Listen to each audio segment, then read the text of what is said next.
আসসালামু আলাইকুম আমিনা। ওয়ালাইকুম আসসালাম। কেমন আছো? আলহামদুলিল্লাহ ভালো আছি।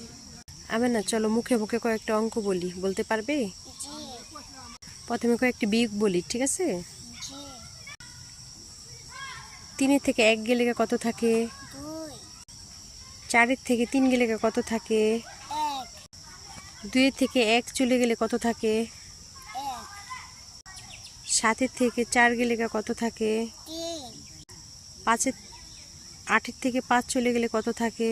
3 6 থেকে 2 চলে গেলে কত থাকে? 4 5 থেকে 1 চলে গেলে কত থাকে? 4 9 থেকে 3 চলে গেলে কত থাকে? 6 এবার মুখে মুখে আমরা কয়েকটা যোগ বলবো, বলতে পারবে? জি। 3 আর 1 কত? 4 4 আর 2 কত? 6 4 আর 3 কত? 7 3 আর 2 কত? 5 5 আর 2 কত? 7 6 আর 2 কত? 8 7 আর 1 কত? 8 8 আর 1 কত? 9। মাশাআল্লাহ, সুন্দর হয়েছে আমেনা। আপনাদের কাছে কেমন লাগছে স্যার জানাবেন। আল্লাহ হাফেজ। টাটা।